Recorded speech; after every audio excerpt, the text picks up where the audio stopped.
What's happening, guys? It's Box and Lowdown here, and we are here for episode 5 of the TBL podcast. And once again, I'm delighted to be joined by my dad, Mr. Laurie from AFTV. What you saying, man? Yeah, I'm good, man. How are you doing? Yeah, everything's good. You know what? I'm really looking forward to this weekend, I've seen a lot of people. I'm talking about Crawford and Brook as well. I know we've got Katie Taylor fighting, but if I'm being really honest, man, I'm looking forward to Crawford and Brook. And we're just going to jump straight into it this week. A lot of people are really shitting on this fight, man. I've been speaking to a few people on my page and they're saying, oh, Brook's washed up, Brook's this, Brook's that. I'm just like, yo, man, I think that, for me, I'm not picking him to win, but I like Brook's confidence. I like how he's approaching this fight. Brook is not a bad fighter. I don't know if he's past his best, yes or no, but I'm looking forward to it, man. And Crawford, while we can all appreciate how great he is, he's in there in the pound for pound argument for sure. He did look vulnerable in his last fight. And I'm just really looking forward to this. I saw the face-off yesterday between the two. They had to get separated. They were staring in each other's faces for like 2 minutes straight. And I'm really looking forward to this, man. I'm going to pay for it. I'm going to watch it. What do you think? Yeah, I would agree with that. Listen, I think with Kell, it's been a case of, for some people anyway, out of sight, out of mind, because he hasn't really been over here. And a lot, it's kind of gone under the radar with some of the casuals. But I'm looking forward to this fight for sure. I think it's going to be very competitive. Two very good fighters. Crawford, for me, pound for pound, number one. And that was even before Lomachenko got beaten. I could never understand why people had Lomachenko ahead of him. But anyway, that's another story. But he's definitely pound for pound, number one now. And so with Kell, he's looking at it like this is his last hurrah. He's clearly taking it very seriously. He's gone away, got himself in super shape. I've seen some of the pictures. He looks in fantastic shape. Mentally, he looks sharp. I've listened to his interviews. He sounds sharp, on top of things. He looks very confident. He sounds very confident. I guess there's only one way we're going to find out, and that's on fight night. So, yeah, man, looking forward to it immensely. Yeah, like with Kell Brook, I'm hearing, oh, he's old, he's this, but I'm sure him and Crawford are probably, I think he's 34, Crawford's 33. Now, like, Crawford's no spring chicken. And I'm not, like I said, I'm not building up this case for Brook to win. I'm just saying that write him off at your peril. Brook will give Crawford a competitive fight at least. I can't see Brook being washed like he was, like Khan was against Crawford. I think Brook will put up a decent fight. He's very confident in himself, and he's a good fighter, man. I mean, it's just a shame. I was reflecting on it today, and I was thinking, like, it's just a shame that Brook wasn't more disciplined when he was younger. After he defeated Sean Porter, man, I would have picked him to beat most welterweights. Like, I would have picked him to beat Keith Thurman. I would have picked him to beat Danny Garcia just before he fought Triple G. I would have picked him to beat those guys. It would have been good fights, but I thought that Brook was in such a good position. Then he took the Triple G fight. We saw what happened there. We moved back down, lost to Spence. And then it was since then, everyone's just like, oh, he's washed up, man. But I mean, look at the competition he was fighting. Yeah, I mean, I would agree. He's had a career which is, he's had some very good performances, notably the Sean Porter. And when you look back on that performance now, especially compared to what Sean Porter's gone on to do since that fight, you can see that that was clearly an exceptional performance. To go over to America, I think that was Sean Porter's first defense as well. So, yeah, he's gone into Sean Porter's backyard, literally, and pulled off the upset against a very live Sean Porter. It wasn't like he was slipping in any way. So, yeah, that was a fantastic performance. You're right in saying he didn't quite build on that because he's had issues outside the ring. I think everybody knows in boxing that Kell hasn't always lived the life of a fighter outside the ring the way he should have done. But he does bring a lot of attributes to this fight, man. His athleticism, his size, he can punch, he can box. He's got excellent fundamentals. I don't think he has any real glaring weaknesses, Kell Brook, which is why this fight, even though you're right insofar as Kell was probably a bit past his best, I don't think even he would argue with that. It's still a compelling fight because of the attributes that he brings and because of this sharp mental focus he's got. Now, can he pull it off? I have to say that I'm not going to bet against Crawford, but I do expect this fight to be competitive in much the same way as when Kell fought Errol Spence. Yeah. That's competitive, very competitive early. Some people had Kell up. I didn't, but it was still a very competitive and interesting fight up until he suffered the injury. Now that sort of brings me on to what I was going to say. I think although you quoted the ages, there's not that much difference in terms of their ages, in terms of numbers, but in boxing years and miles on the clock, then clearly Kell's got a lot more miles on the clock than Terence Crawford has. He's been in harder fights. He's been stopped a couple of times with those horrific facial injuries. And that does detract from a fighter, both physically and mentally. I mean, he quit in those fights, but, you know, at the end of the day, it wasn't a cowardly quit, if you know what I mean. Basically, the guy's face was broken. You know what I mean? Imagine that. You're trying to fight with a fractured face. You're having trouble seeing out your eye. The pain must have been horrendous. So I'm not going to call him out for any of those defeats to Golovkin. No, not at all. Not at all. Rated for me, especially when he fought Golovkin. Golovkin was a beast, wasn't he? No one wanted to fight him. So for him to even get in there and fight him tells you a lot about Kell Brook. He's not scared of a challenge, and so it's proved here. Yeah. And I'm very liking the fact that he's got himself fit and ready and whipped himself into tremendous shape, and he's not afraid to let anyone know that that's what he's done. You know what I mean? He's coming all guns blazing. And I do think he will live up to that in terms of the effort that he'll put forth. You know, I'm very confident that he will, come fight night, he will make a very good performance and do himself proud. It's just whether he can get over the hump. Because I just see Crawford just got too many intangibles, man. Yeah, ultimately, I just think the switch hitting, I think Crawford's power is underestimated as well. You have a look at his resume, I think he's had, like, in his last 11 fights, I think it is, only one's gone the distance. Crawford can bang. I'm not saying he's not no massive one-hitter-quitter type of fighter, but he kind of pounds you into submission, Crawford does. And I just think Kell Brook, I know you mentioned about not having many weaknesses. I think if I was to pick one, he can get hit. He doesn't have the best defense, Kell Brook. I think, again, somebody like Crawford, there's why I'm picking Crawford. I just think the versatility, he's fresher. Like, we have to say he is fresher. And I just think that he's just unbelievable. He's going to be a very tough man to beat, Crawford. Yeah. So I am ultimately picking him to win. But I think while it lasts, I think Brook will put up a good effort. And like I said, I'm really looking forward to this fight, man. Yeah, it's interesting you mentioned about the being hittable. But I think Crawford, for all his defensive skills, he can be hit too. He can be hit too, because the thing with Crawford is he's one of those natural-born fighters, isn't he? So if you do tag him, even with a jab, he's looking to get that get back, what I call get back. He wants to get that back as soon as possible. Yeah. And sometimes that can lead to him trading unnecessarily. And you saw that in his last fight with Kaskis, who was a good fighter as well, by the way.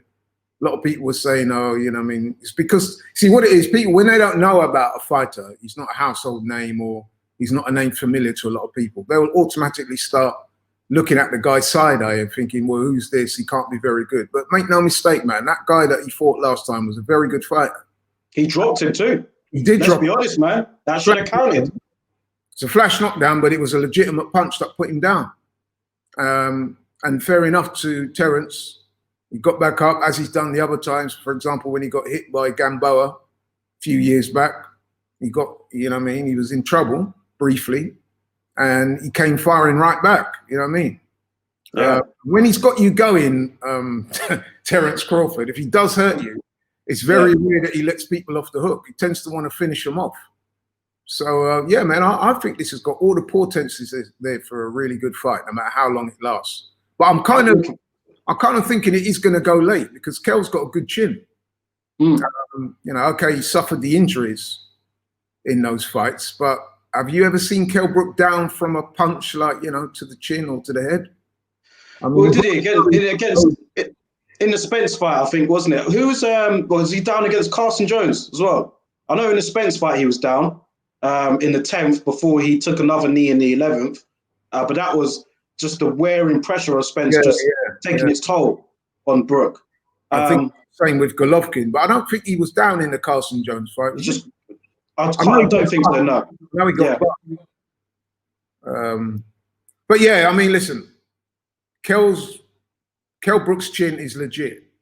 He's not going to get hit by, you know, a one punch and then just drop like that. He's so far in his career anyway, he's shown that he's got a good chin.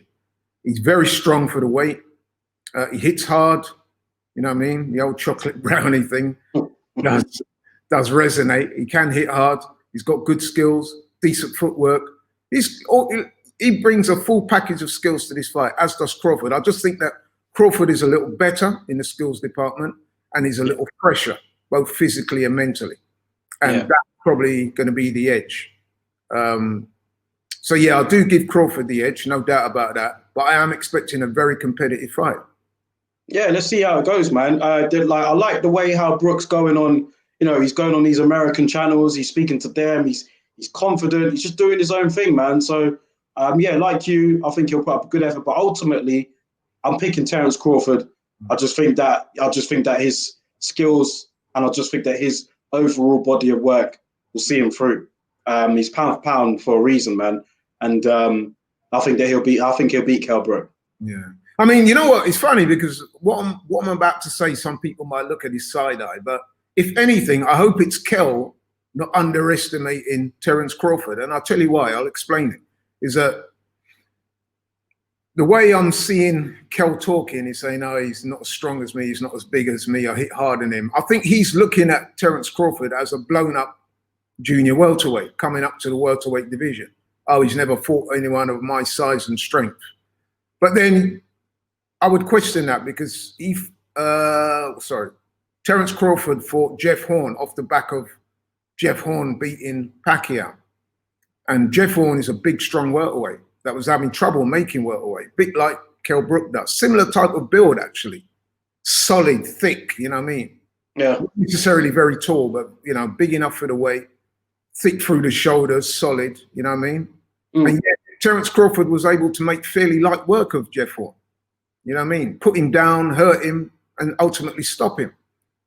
So Terence Crawford does have a lot of strength as well. So I don't think Kell should look at it like, yeah, this guy's coming up from a lower weight class to me. He's not going to be anywhere near my strength level. Because I think Jeff Horn made that mistake too. He miscalculated and thought that Terence Crawford, he's a junior welterweight. I was able to throw Pacquiao around like a rag doll. Remember that fight when Jeff Horn was literally, especially in the earlier rounds, throwing Pacquiao around the ring, bullying him, pushing him back. I don't see anyone really doing that to Crawford.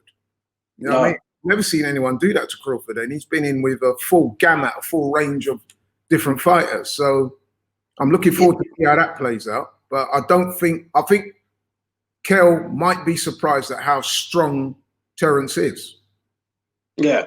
And looking at them, was going back to his youth. He was a very good wrestler, apparently, and apparently he's very strong in the physicality department himself. So, looking at them head face to face the other yesterday, there doesn't look to be much like difference at all. Crawford's the same height, might be a bit taller than Brook actually, and he looks just as thick, you know. So I don't think people have used that before. Oh, he's moving up, but Crawford's been a welterweight now for a good couple of years now. Yeah. So yeah, I wouldn't even think about that right now. And the other thing why I lean towards Crawford quite strongly is I've always got this theory in boxing. I guess it applies to most sports, but boxing especially, is that I've heard Kell talk a lot about, you know, previously he hasn't lived the life, but he's really knuckled down over the past year and really trained hard, which is great, which is what we want to hear. However, if you've got a guy like Crawford, who's notoriously a very hard trainer, always in the gym, never out of shape. Have you ever seen Terence Crawford out of shape? Never. Between fights. And I think sometimes when it goes down to the wire, things like that determine who the winner is. The guy that has been in the gym constantly, day in, day out, working on his craft, sparring, getting fitter, getting stronger, you know what I mean, doing what he has to do. I think those little incremental percentage of fitness does tell over time. So, you know what I mean, like Terence to me is like the ultimate warrior, you know? And I think whereas Kell has kind of let himself go at times during his career, by his own admission as well, it's no secret. We all know some of the failings he's had outside the ring, whereas you can't apply that to Terence Crawford. He's always in the gym. He's always fit. He's always working on his craft. Never blows up between fights. And I think when you get to fights like this, these big fights, and there's not that much apparent differential in terms of the fighters, little things like what I've just said do end up making a difference. So yeah, I'm leaning. I can't really see Kell beating him, to be honest, but I can see Kell giving him a good, hard, competitive fight. So it's going to be very comfortable. And like you, I'm going to be tuning into it. So yeah, well, before we move on quickly, I just want to get your thought on this quickly before I move on to last weekend's action. Presuming Crawford wins impressively, Spence wins against Garcia a few weeks later impressively. Who do you rank at the top out of those two? Because that's the dream fight we want, isn't it, at welterweight? I know Pacquiao's still there, but the top two universally are considered to be Spence and Crawford. I mean, let's have it right, man. I think we all know by now, Pacquiao doesn't seem to want that Crawford fight. He's been offered the fight a few times now, and he hasn't taken it. And to be fair, you can't really blame Pacquiao. I don't blame him, yeah. 41 years old, he's in the twilight of his career. He doesn't have to take that fight. Yeah. Everyone's calling him out. He's in a position where he can wait. The way boxing is, not that I necessarily agree with it, but the way boxing works these days is that he can literally sit back and cherry pick and say, right, I'll fight this guy because he may be a lesser threat to me or a lesser puncher or whatever the case might be. That's just the way he's almost earned that right. Not that, like I said, not that I really agree with that, but that's just the way boxing works. So yeah, so with the Pacquiao fight, that would be off the table for now. But in terms of the Spence fight, I guess it depends on what Spence we see turn up against Danny Garcia. And that's another intriguing fight that I can't wait to see. I mean, it would have been a very good fight anyway, but then you throw in that intangible with Errol Spence and the car accident.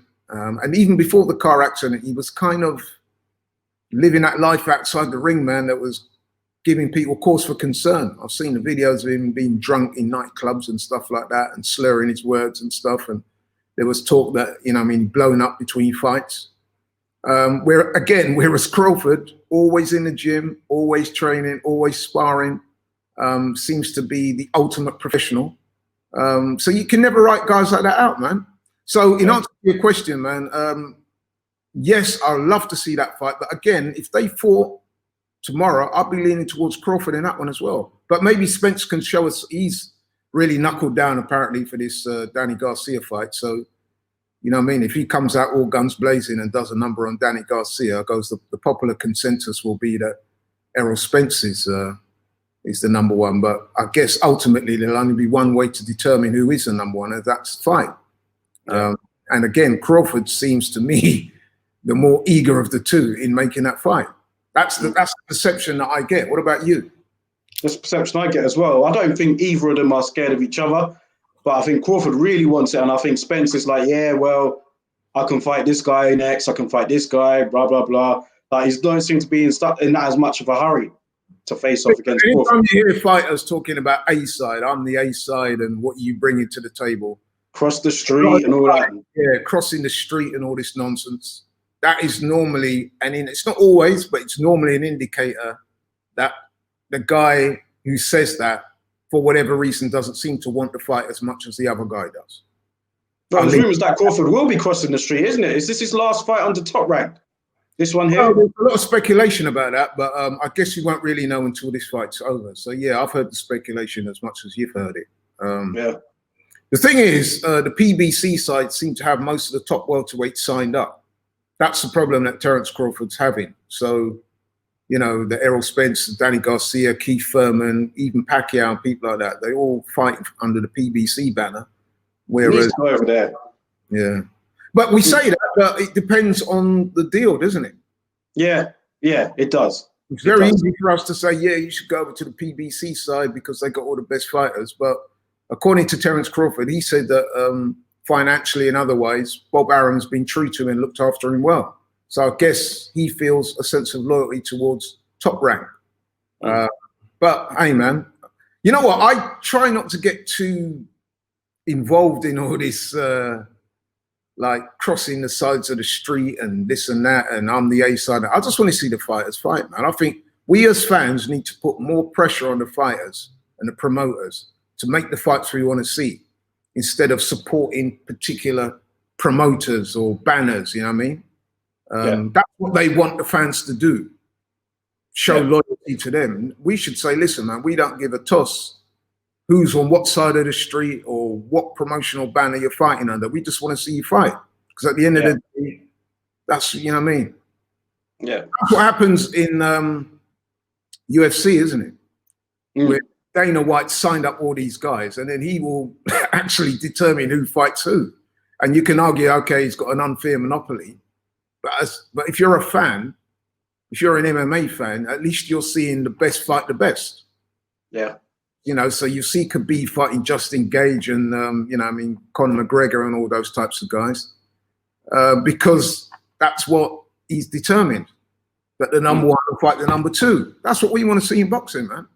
Agreed. Too much maneuvering and, you know what I mean, diverting and, you know what I mean, people weaseling out of fights using promotional issues as an excuse. I'm sure we're all tired of that, man. As fans, we just want to see the best fight the best. You know, so we do indeed, and that kind of brings me on to you know, I'm going to talk about last week's action, but there's other things I want to talk to you about as well, man, because there's some pressing issues on my mind, particularly with the WBC. But let's talk about last weekend's action with Devin Haney and Yuriorkis Gamboa.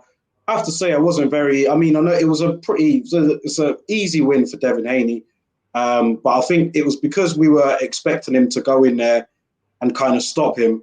I suppose that takes the gloss off his win a little bit. And considering where Gamboa is in his career. And also Luis Ortiz against Flores, Alexander Flores. Did you know that the California State Commission are looking into that ending? Yeah, I've heard. I mean, I watched the stream of that fight.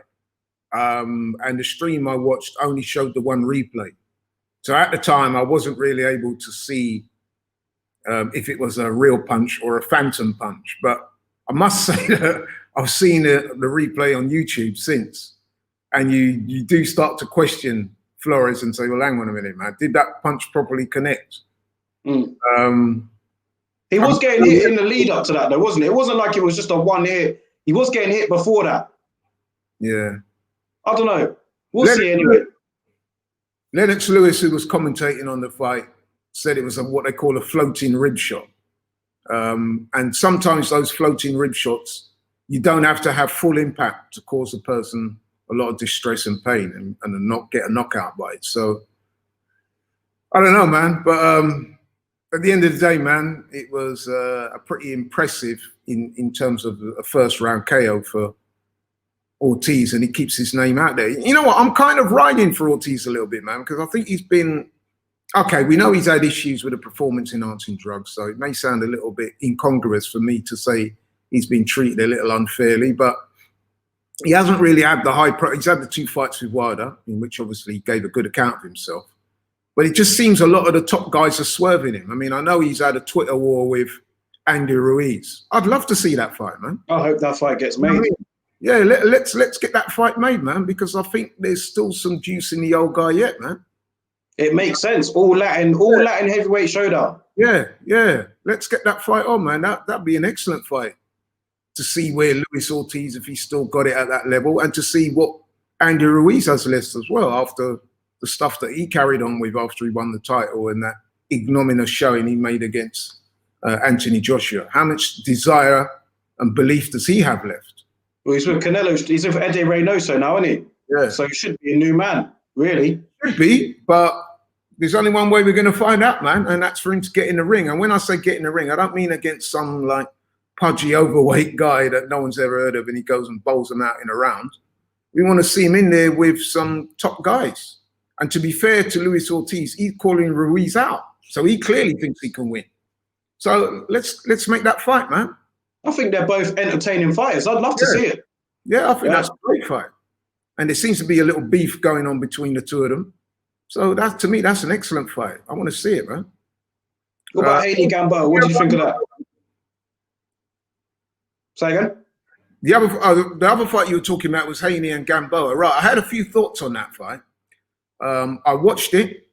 I watched all the fight because obviously it went the distance, and I actually thought it was a very good performance by Devin Haney. You know what I mean? I would disagree with a lot of people who have been throwing shade at him and saying, oh, you know what I mean, he wasn't very good and he wasn't impressive. Listen, man, he won nearly every round against a two-time world champion, former Olympic gold medalist. And people keep talking about Gamboa's age. Okay, he is old.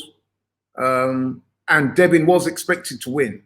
Because, I mean, I remember saying on even your prediction before said you expect him to put a beating on him. Yeah, I did. But what I'm saying is, I think Devin did outbox him quite comfortably. I think the problem that Devin has was one that he created for himself. Yeah. If you're going out there and you're saying to people, the whole world, you're telling the whole world, I'm going to go and beat this guy down more than he's ever been beaten before and stuff like that. Exactly. And then post the distance. In effect, people are going to deem that as a failure because people will say, well, listen, you said you were going to beat him down and stop him and beat him more impressively than Tank did, than Terence Crawford did, and people like that. When the visuals of it was that you didn't. That being said, though, he pretty much won every round. I think there might have been 1 or 2 rounds that you could have scored even, or maybe even if you're being favourable to Gamboa, you could have given him rounds just for the sake of it. But Gamboa didn't win any clear rounds, to me anyway. So you have to remember, man, Devin Haney, he's only 21 years old. You know what I mean? He's young into his career. This was the first real step up he'd made, really, isn't it? So are we saying just because he doesn't blow the guy out of there that it was a rubbish performance? I don't think it was a rubbish performance. There were certain aspects of his game that I was quite impressed with. His jab, his footwork, his overall boxing skills, ring generalship. He did get caught a couple of times with some silly shots. But I think that could be down to the fact that Devin Haney is not a naturally aggressive fighter. So a couple of times when he buzzed Gamboa and was probably thinking, yeah, I will move in and see if I can get him out of there, then he got caught by a couple of counters. And I would imagine that Gamboa probably still hits hard enough to keep you honest. You know what I mean? I mean, let's be honest, man.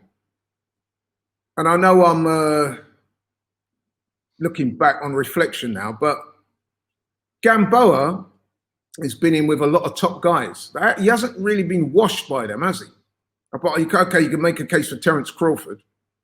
But even then, he was competitive with Terence Crawford for large spells of that fight. And even in the fight with Tank, I mean, he suffered the early knockdown. He got the Achilles injury. But then he was able to go another 10 rounds. He lasted into the 12th round against Tank, who's a known and dangerous puncher. Now, Devin Haney's not a known and dangerous puncher. That would be the advantage that someone like Tank has over him. Tank is a, you know what I mean, one-punch power guy. Like you said, I just think that he created a bit of a rod for his own back with what he said before. All the talking, and I hope that he will learn from that. You know what I mean? Some of these young guys, man, they need to keep their counsel a little bit. You know what I mean? They talk recklessly. And I think that him talking recklessly like that before the fight was probably what led to a lot of the criticism after. Because people, hang on a minute, you said you were going to tear this guy up and get him out of there through the midway point. He went into the 12th round with you. He's 40 years old. So if you're that good, why didn't you stop him? Whereas if you'd have been a bit more circumspect in his talking and showed a bit more humility and showed a bit more respect for someone. You see, this is the thing with some of these young guys, man. If you're going to talk that greasy shit, on the night, you better perform to that level, man. Otherwise, people are going to say, hey, man, you said you were going to stop him, man. You couldn't stop an old man. That's the narrative that we're hearing now from people like Primo Lopez and Tank. Dissing him, man. Yeah, they are. But then again, you can't really blame them because before the fight, Devin was talking real greasy. He was talking smack, man. He was. He was talking hella smack. And he didn't deliver on that. So whilst it was a good performance, it wasn't a great performance. He's laid himself open to criticism because he didn't do what he said he was going to do. Yeah. But he's still a very good fighter, man. Listen, there's not too many guys that's going to beat him, and I note with interest that all these guys that are calling him out, man, they're not in a rush to sign the contract, are they? They keep making excuses as to why they don't want the fight. I mean, Tiafimo is saying, why should I fight him? What does he bring to the table? Well, he brings another belt to the table, bro. That's what he brings. You want to be the unified champion. So you and Tank saying, what does he bring? I make more money than you. Oh, come on. Who cares I mean, there was some absolute ridiculous back and forth between Devin Haney. And again, he showed his immaturity by even getting involved in this stuff. Him and Tank, oh, I've got more money than you. I've got, my cars are paid for, and I've got more jewelry than you, and I've got my own company. I'm making more at 21 than you did. I mean, who gives a toss about that? Don't give a rat's, man. Honestly, give a rat's ass about that. We want to see who's the best guy in the ring. We don't give a fuck about who's driving the biggest car, who's touching more M's, who's got the thickest girlfriend. You know what I mean? I don't care. You know what I mean? Who's got more swimming pools in their back garden or whatever? The boxing world don't give a toss, bro. We just want to see. We want to see a unified champion. You know what I mean? And again, with Teofimo Lopez, stop telling Devin Haney about what he brings to the table. You know what I mean? He brings another title to the table. So if you beat him, you have secured that WBC belt. That should be what you want to do. All this talk about him going up to 140. What for? You haven't cleaned out 135 yet. You see, in his eyes, he has. In his eyes, he says he has, because he says technically he's the WBC champ. This is what I mean about the whole WBC franchise. And that kind of segues into this whole Bridgerweight crap that they're doing as well. The WBC, with this whole franchise belt situation, they've now created so much confusion. Nobody knows who the real champion is. Devin, it's to do with the money. But like Devin Haney, he's the email champion apparently, or he's got the belt. Lopez is the franchise champion. Who's really the undisputed champion? Technically, it's not Lopez, because he doesn't. Devin Haney is technically the WBC champion. It's something that the WBC have done. And this whole Bridgerweight thing. Now, for those that don't know, WBC have been kind of piloting this scheme for quite a while now, trying to introduce a new division between cruiserweight and heavyweight. And it was announced this week that they're going to create this Bridgerweight division. Now, there's some sentiment in the name. And listen, with regards to the name, I like the story, but I don't want to see it. But it's got. I'm not being out of order here, but I just don't see how this correlates with boxing, introducing a new division called Bridgerweight. Like, it just doesn't add up for me. The WBC are really becoming like some of the things that they're doing. I know they've got the clean boxing program, but this whole other stuff that they're doing, man, like all these belts that they're doing, this new division that they're trying to phase in. It's just really like they're really killing boxing for me at the moment, man. They really are. I think Suleiman, he's really becoming like a pain in the ass. I don't know what you think, but I'm just hoping that we don't, like other sanctioning bodies don't take this seriously. That's what I'm hoping. A wise man once said to me, always follow the money trail. So it's disgusting. I would suggest that this is nothing more than a revenue-inducing exercise for the WBC. But shall I tell you something, right? Is that if this has even any remote success, the other bodies will, we might even do so over here with the British Bodies and Board of Control. You never know, because at the end of the day, they introduce a new weight, new world championship belts. They know that people will fight for it, because all boxers, their dream is to become a world champion. So let's be honest, there are guys that are hovering. I mean, the heavyweights these days are very big. But isn't that what's exciting? Ain't that what's exciting about heavyweight though? You got your Tyson Furies, you got your Anthony Joshuas and people like that, big guys. And then you've got guys that are not as big, your Michael Hunters of this world, even your Usyk, although Usyk will, I'm sure, go on to fight one of the top guys sometime soon. But, you know, your Michael Hunters of this world who are not that big, you know, and they will think to themselves, well, I can win a world title, so I might contest for this belt. At the same time, that wasn't the case back in the day. Wasn't with Holyfield, Tyson. These were smaller men that just fought, you know, they fought big guys, man, and they were successful. You know, it wasn't a problem back then. Why is it an issue now? It shouldn't be a problem now, but what I'm saying, if you're giving people that opportunity to win a world title belt, and if you're Michael Hunter, he's already having trouble securing fights. He might think, you know what, this is a route for me to become a world champion.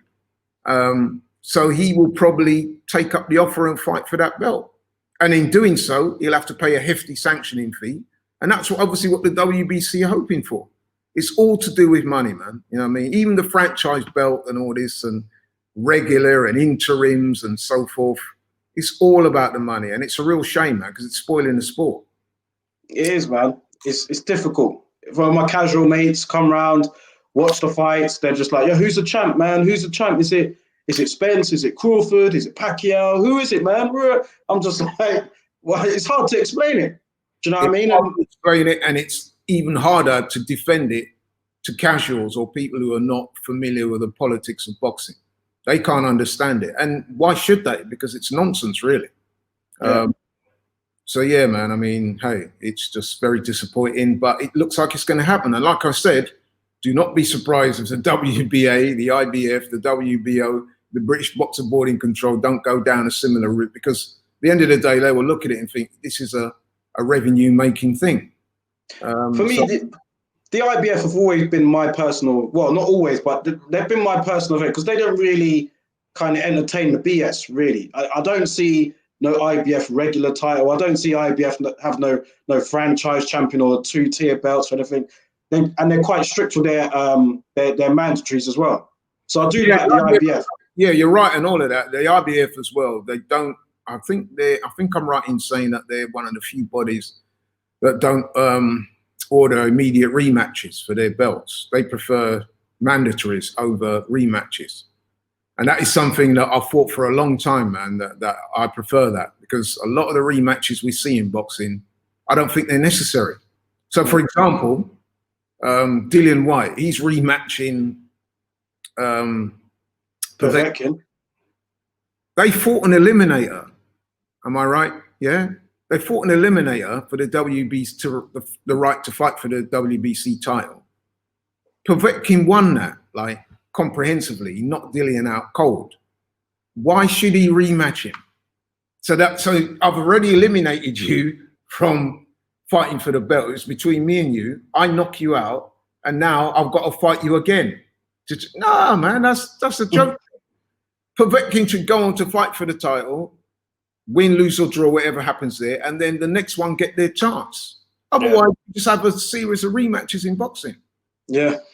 And it's ridiculous, man. So a lot of the time, rematches should only occur really if there's, a reason that dictates a rematch. So, for example, a huge element of controversy, or the scorecards might be wayward or close to the point where people say, I'd like to see that again, and because there is a reason, not because the promoter thinks he can make a bag of money out of it, which is what seems to determine rematches these days. A lot of the times with rematches, you're sort of going into the fight knowing that the guy who won the first fight is pretty much going to win the second fight easier this time. But the promoter's reasoning that, a lot of people bought it on pay-per-view, I can sell it to them as a rematch and so forth. Yeah. Especially rematches that concern titles, I'm not really for it, man. If it's a domestic fight or a fight between two guys and, they decide to have a rematch, then fair enough. But when it's involving titles and title shots, where it means that someone's going to get denied from fighting for the title because of a rematch going on between two other guys, I'm not in favor of that at all. Yeah, I agree. Let's move on to some other news, man. There's a couple of other things I want to speak about before we go. Saw today Carl Frampton's legal case with Barry McGuigan and Cyclone Promotions. That's come to its conclusion today. They're not able to release the full details on what the conclusion was, but judging by Carl Frampton's statement, seems like he's pretty happy with the outcome. And you know what? In this sense, we spoke about it a couple of weeks ago, where you said that you tend to favour the fighter. In these sort of situations, I definitely favour the fighter. And I'm happy for Carl Frampton that he can put this behind him and he can get on with his career now. And, I don't know all the details. I think some of that was kept for court. But it seems like Frampton is happy. So it's good that he can move on and carry on with his career now. Yeah, all I would add to that is that, isn't it funny that after it was revealed that Cyclone Promotions had dumped several thousand emails, that a day later we're hearing that a settlement has been reached? I'm just going to leave it like that. Quite convenient, isn't it? Well, you know what I mean? One day you hear that thousands of emails have been dumped by Cyclone, whereas previously they said some other thing, but anyway, it was found that these emails have been retrieved, and then miraculously, a day later, a settlement is reached. Yeah. To all intents and purposes, that settlement favours Frampton, because he was very quick to release a statement on Twitter today saying he's extremely happy. Yeah. With the outcome. So you know what? I think we should leave it as that, given that it was a court case and not all of the details have emerged. But that was one detail that emerged that didn't bring a smile to my face. But yeah, listen, man, big up to Carl Frampton, excellent fighter. I want to see what he does now. He's, I know they were targeting Jamel Herring, which I think is a very winnable fight for him. And I wish him luck. Yeah. So there he goes, man. I like watching Carl Frampton, man. Good fight. Very good fight. Yeah. What about the news with, just going to get on to, Deontay Wilder. And something that made me think of you was when Tyson Fury released a response this week. He was on an interview with Gareth Davis. I don't know if you've seen it. And one of the things that stuck out for me, which made me think of you, is what you said last week, where you said that you were fearful for Deontay Wilder's mental health. And that was the title of our last podcast last week. And Tyson Fury said the same thing. He literally said, look, I fear for Deontay Wilder's mental health. I hope that he's all right and everything else. And Deontay Wilder responded today, I think it was, saying, look, man, don't worry about me. He's like, let's just get this third fight on. And I think that they're trying to, go through some sort of mediation process. So what does that kind of mean, like a mediation process? Is that to try and stop it, try and speak with the camps again before taking it to court? Or like, how does that go? Rewind a bit. You see that Deontay there saying, don't worry about me, let's fight. That's what he should have been saying months ago. This is what's so, for me anyway, so disappointing about how this has transpired. Now, listen, I said on your show, and I stand by my words, is that the way Deontay's conducted himself has really disappointed me. You know, I mean, that's not to say that the man doesn't have some legitimate beefs. I've said before on your show, and I stand by it, that when you look at the gloves in that fight, it does look some kind of way. But I'm not accusing Tyson Fury of cheating. But, you know what I mean? If Deontay is going to make those accusations, he should have gone through the formal routes and had that investigated. Because we do know that in the past, boxers have, you know what I mean, done things with their gloves. That's just a fact. You can look through the history books and see that. Secondly, there was the story that got a lot of attention earlier in the year or last year with one of Tyson Fury's sparring partners, I think his name was Nicholas Asbury, where he had the camera in the gym and he was showing the sparring gloves and saying, look, these gloves are clearly been tampered with. So what I'm saying is issues around Tyson Fury, there has been issues around Tyson Fury. So let's put it like that, with the PED stuff, the boar meat and all that. So, you know what I mean?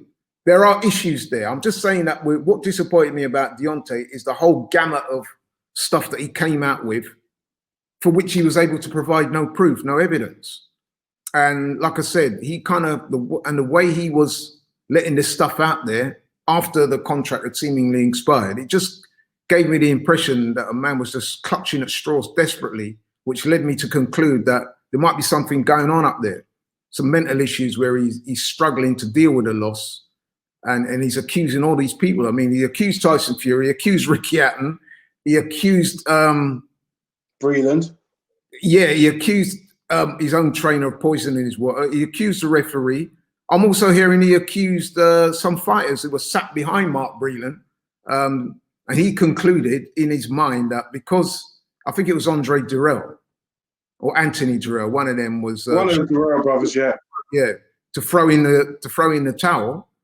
And Deontay's making this weird association between Anthony Durrell and Sugar Hill, them both being Detroit. Sugar Hill, of course, being Tyson's trainer that night. He's saying that it was some concocted, you know what I mean? And that's what I'm saying, like, he's just coming across as paranoid to me. Now, anybody that knows anything about mental health will tell you that one of the early indicators of mental health is paranoia, where you think everyone is out to get you. And I was saying that I was a bit fearful for him, and I still am. I still think he's acting out of character. So I stand by that. Although it's interesting that Mark Breland, and I was a little bit surprised. Yeah, his statement was a bit sus to me, man. It was just a bit. Allegations are out there. This man's not really denying them. He didn't deny anything. is he taking the high road? It looks like it. It looks like it is, but I must say I was a little bit like. Yeah, but why didn't he address anything, man? That disappointed me. You should have said that. If somebody had an allegation against me, I would be, as I said to you on your show last week, I'll be looking to sue them because my integrity and my reputation is above everything else, especially in the sport of boxing. Because let's be honest, if you're Mark Breland and you're tarred with this brush, mud does stick. Other fighters might be looking at you and thinking, supposing that is true, I don't know if I want someone like Mark Breland around me because I can't trust him because of these rumors I'm hearing. So I fully expected Mark Breland to either issue a cease and desist to Deontay Wilder or just come straight out and say, I'm going to sue him. So yeah, and then today now, I'm not sure if you've heard the stories emanating out of America today, where Vinny Pazienza, the former two-time world champion in America, he's come out and put it on Front Street that he thinks Tyson Fury is a drugs cheat. And he's also added to that claim by saying, listen, some of the bodybuilder crowd that Tyson Fury was associating himself with when he was in America, I know these people and I know for a fact that they're into that world. So, you know what I mean? You're getting all this stuff come out, man. You just don't know where to go with it. You know, but all I would say, if you're Tyson Fury, listen, unless this stuff can be proven, it doesn't really exactly. It's all good saying it, isn't it? But what you got to back it up? So that's what people are going to ask you next. They're going to say, okay, what evidence have you got on that? Put your evidence out there, and then we can see. Get the right people involved. They can carry out an investigation.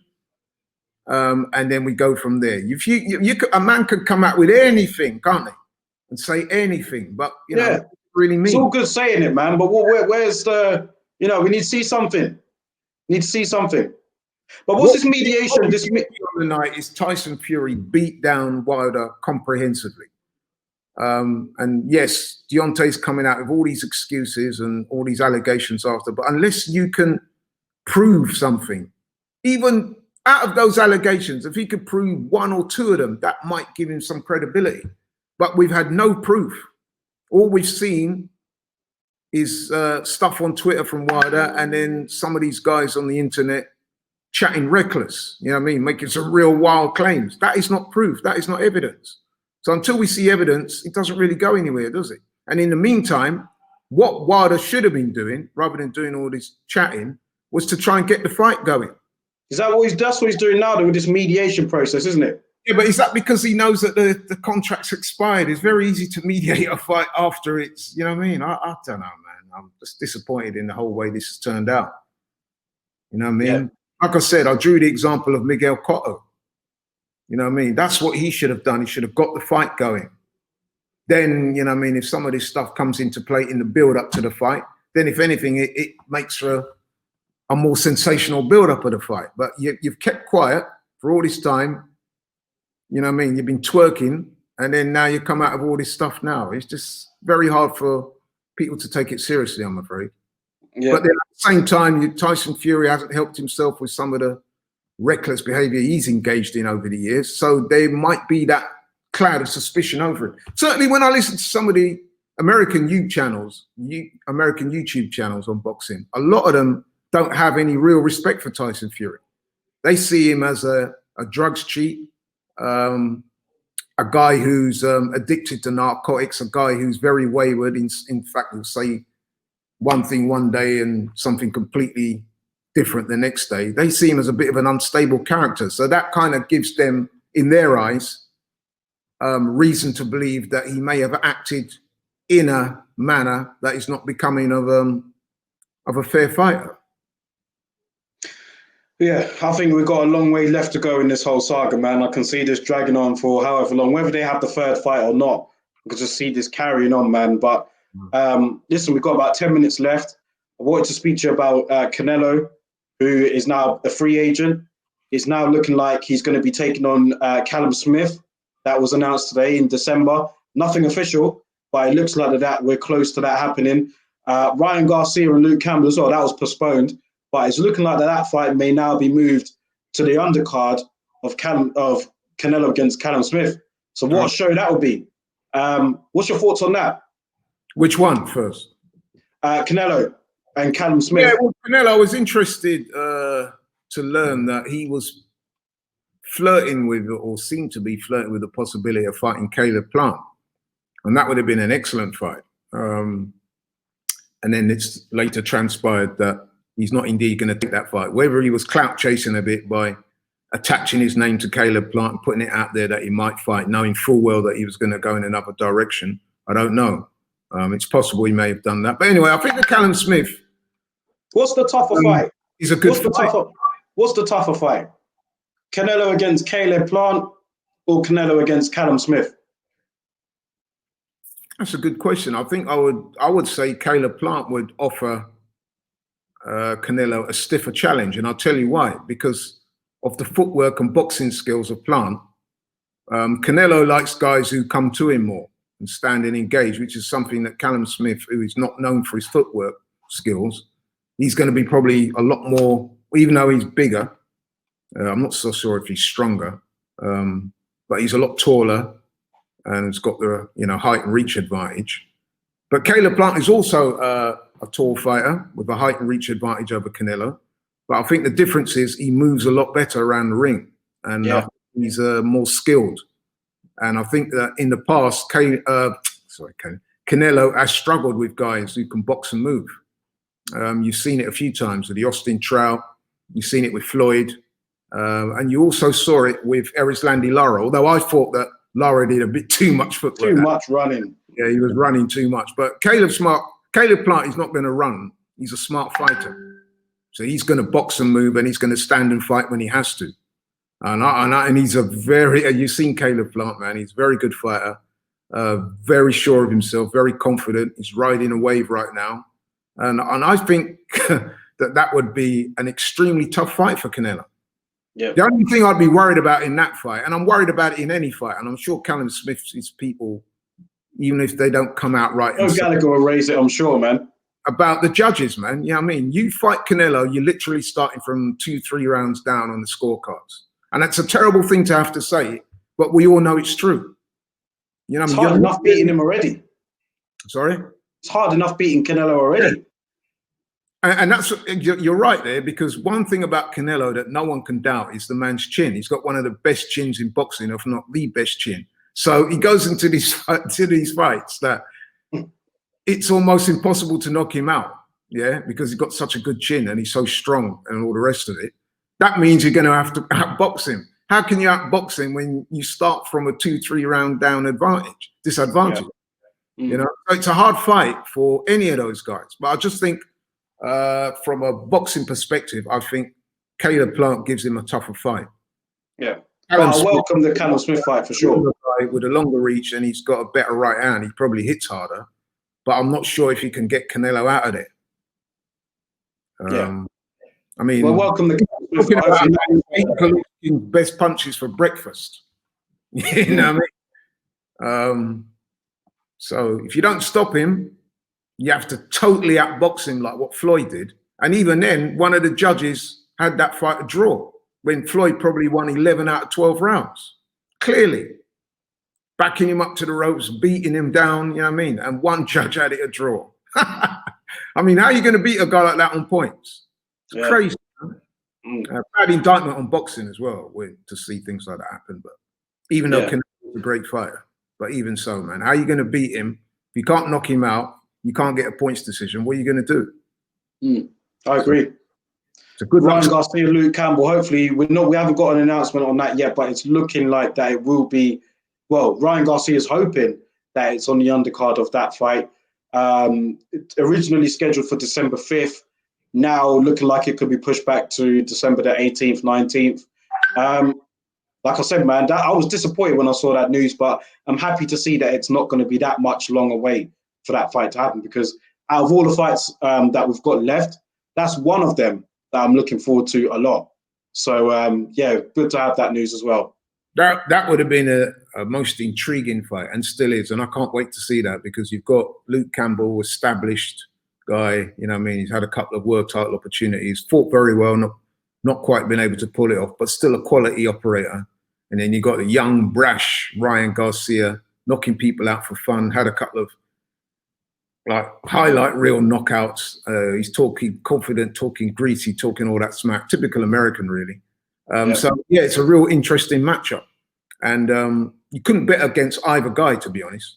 Because I told you my story, didn't I, about a guy that I train with at a gym I go to, and he'd sparred with Ryan Garcia, a few years back now, when Ryan Garcia would have been even more of a kid than he is now.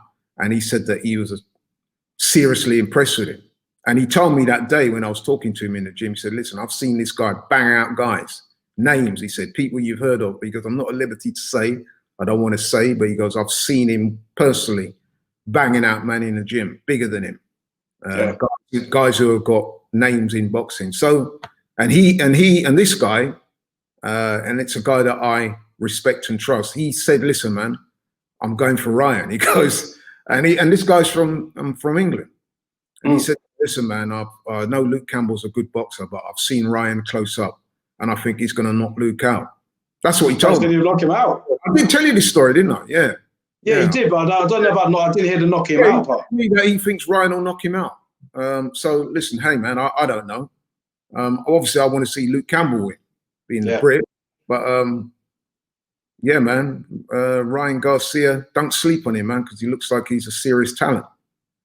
Sure. It's how he handles the occasion, really, isn't it? Yeah. It's how he handles the occasion. Like you said last week, it's not like he's going to Hull, you know what I mean? And facing a partisan crowd there. He's going to be pretty much at home. So yeah, you make Ryan Garcia the favourite, but I definitely wouldn't rule out Luke Campbell completely.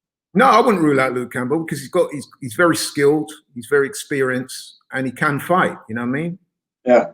Sure. We know Luke Campbell won't freeze on the night because he's been at that level before and he's performed well against Lomachenko and against Linares, these two previous world title fights, and he equipped himself well.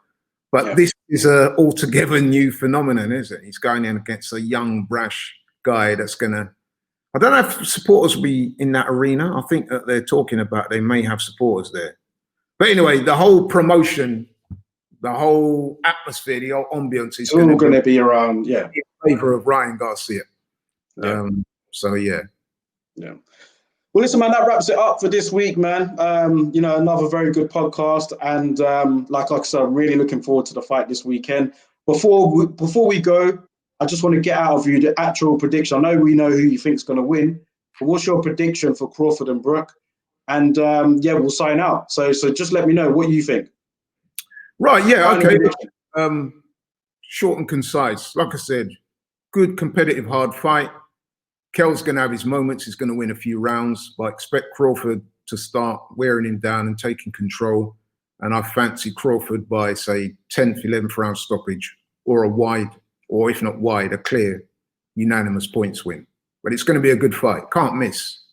Yeah, I agree. I actually agree. I was actually going to say that as well. I was going to say 10th or 11th round stoppage maybe, or like a 116, 112, 117, 111 type win on the scorecards for sure. But listen, man, thank you for joining me. And, you know, we'll be back next week, man. Yeah, looking forward to it, man. Hope people out there like, share, subscribe, and tap in.